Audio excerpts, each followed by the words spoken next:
Power BI or Tableau, if you have been in data for more than 5 minutes, someone has asked you this question, or you have asked it yourself. And the frustrating thing is, most answers that you find online are either sponsored by a training company or selling their course, or they are comparing features that you will never actually use in your real job. And I'm going to give you a different kind of answer today. I started my career with Tableau in 2016. I transitioned it to Power BI several years later, and I've used both these tools in an enterprise environment, and I at different Fortune 500 company in the US and at a telematics company in Canada, and also right now at a Canadian bank.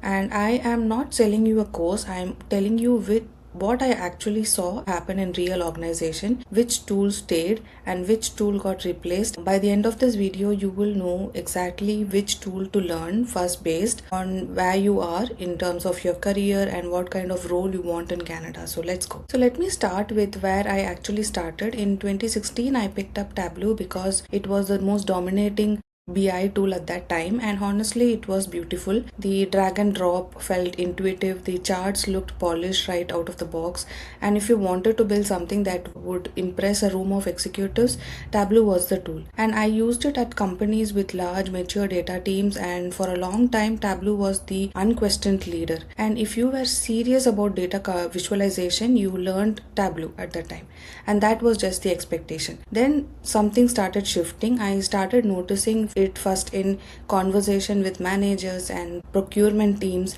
Tableau licenses were always a bit expensive, and when Microsoft started bundling Power BI in their Microsoft 365 ecosystem that most companies already had, the cost argument started winning boardroom conversations. And I watched organizations that had been Tableau shops for years started migrating, not because Power BI was better at everything, but because it was good enough and it was already paid for. That experience, watching the shift happen in real time from inside those organizations, is what I want to share with you today, because it tells you something really important about where the job market is heading. Okay, so let's talk about each tool properly, starting with Power BI. Power BI is Microsoft business intelligence tool.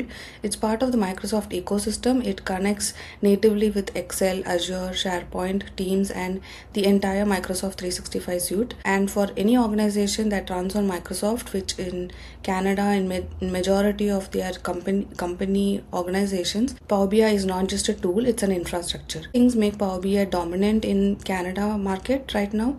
The first is cost.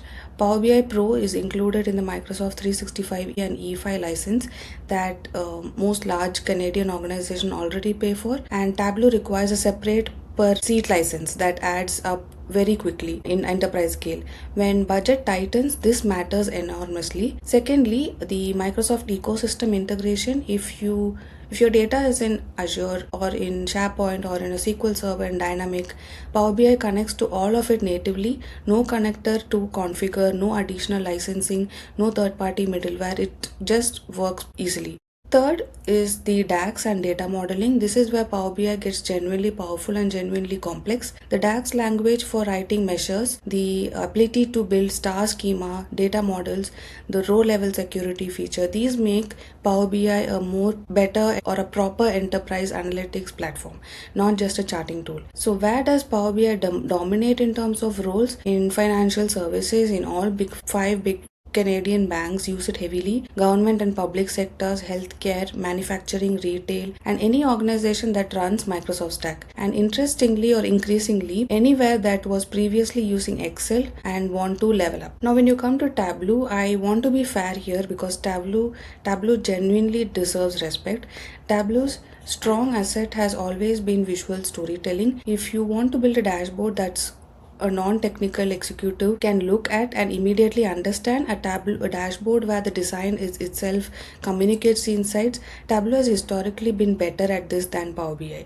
The level of control over visual design, the way it handles the complex calculated fields, and its ability to handle very large data set and live connections are genuinely impressive. Tableau also has a very strong presence in specific sectors such as large technology companies, think Salesforce, which actually owns Tableau now, consulting firms like Deloitte, McKinsey, Accenture, and advertising companies, any organization that need very advanced custom visual analytics and has the budget to pay for it. The Tableau certification path, for example, the desktop specialist up to certified professional, is also well respected. A Tableau certified analyst at a senior level commands a very strong compensation because the skill set is genuinely specialized. Where Tableau still wins in Canada specifically, for example, large consulting firms doing client-facing analytics work, technology companies with US parent organization that standardized on Tableau, and any role that has the word data storytelling or executive reporting in their job description. The honest thing I will say about Tableau is this. In 2016, when I started it, Tableau was the clear leader, and in 2026, it is still excellent, but the market has moved. Power BI has closed a lot of feature gap, and the cost difference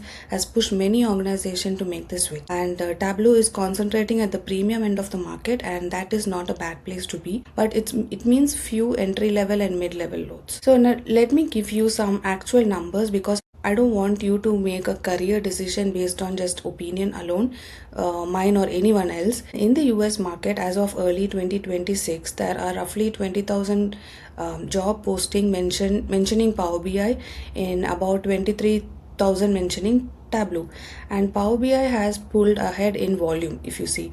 And Canada mirrors the same pattern. Power BI is growing faster in job postings, particularly in financial services, government, and mid-market companies. Now, here is something interesting about salaries. At 2026, analysis from Glassdoor found that Tableau adds about $13K to average data analyst compensation versus $10K for Power BI. So that small gap reflects that the fact that Tableau role tends to cluster at a more senior, specialized, and a higher paying employers like large tech companies and consulting firms. So what does this mean practically? Power BI gives you more doors to knock on, while Tableau gives more access to some doors that play slightly better but are harder to get through. The Canadian bank sector specifically runs heavily on Power BI. Some of the highly known banks are TD, RBC, CIBC, Scotiabank, BMO. All of them have a significant Power BI deployments. And if you want to work in financial services in Canada, Power BI is not just optional, it's a baseline expectation. And the consulting sector in Canada, such as Deloitte, KPMG, EY, PwC, and Accenture, uses both. Consulting, knowing both tools make you significantly more hireable than just knowing one. If you are a complete beginner with no BI tool experience, learn Power BI first. The reasons are straightforward. Power BI desktop is free to download. The interface will feel familiar if you have used Excel. There are exactly more entry-level job posting asking for Power BI than Tableau in Canada right now. PL 300 certification is achievable in 2 to 3 months of focused study, because I just passed it myself after a 6-day intensive sprint, and I've talked all about it in my previous video. So the headline here is: start with Power BI, build your first portfolio project, get your first role, then add Tableau as a second skill once you have the income. If you are a mid-level analyst who already knows one tool and is wondering whether to learn others, yes, but strategically, if you know Power BI, learn Tableau Public, which is free, and build 1 or 2 public data dashboards. This signals versatility to consulting companies without requiring you to become a Tableau expert. So if you know Tableau, learn Power BI next, because the Canadian sector will almost certainly require it, and the volume of role is also higher. Now, if you are specifically preparing for a Canadian job market, the answer is almost certainly Power BI, because of the several sectors. Specifically, the mid-market organization runs on Microsoft Stack. That is where the volume of hiring is, and that does not mean to ignore Tableau, but it means Power BI gets you employed in Canada much faster. Here is my honest verdict after 10 years using both the tools across multiple industries and countries. Power BI for most people in Canada in 2026, not because Tableau is worse, but because the Canadian job market has moved. The Microsoft ecosystem dominates the Canadian enterprise, and Power BI gives you more opportunity to build experience, get hired, and grow. But Here is what I actually believe. The tool is not the career, the tool is just the tool. The analysts who grow fastest in their career are not the ones who know Power BI better than anyone else, or the ones who know Tableau better than everyone else. So they are the ones that just take a business question, find the right data, build the right model, and tell the story that helps someone make a decision. So the tool you use to do is almost irrelevant. I watched Tableau getting replaced at organization not because Power BI was better, but because analysts used Tableau could not articulate the business value of what they were building. So the tool could not save them. The business thinking would have. So yes, learn Power BI if you are in Canada, get the PL 300, build real projects, but spend as much time understanding the business problems, your dashboards that you're solving as you spend learning on DAX. The one thing that nobody tells you about learning BI tool is every skill that you build in Power BI transfers directly to Tableau and vice versa. Because data modeling thinking, understanding how filters work, building calculations that answer business questions, designing dashboard for the right audience, none of that is tool specific. The fear most people have is that they learn the wrong tool and waste their time, but here is the truth. If you go deep on either tool, you will understand BI well enough that switching to another tool is just a matter of weeks, not years. So the concepts are same, only the syntax changes. So stop worrying about picking the perfect tool. Pick the one with the most jobs in your target market, which in Canada right now is Power BI. So go deep, build real thing, and trust that the skill transfers. If this helped you figure out which direction to go, do subscribe to this channel. I post every Wednesday, and every week I'm covering exactly the kind of content like real tools, real career decision, real experience from working in Canadian data analytic roles. And if you want to actually understand any particular concepts or any relevant topics, please do let me know and drop a comment below telling me which tool you are currently using and which industry you are in. I read every single comment and try to respond as soon as possible. So see you.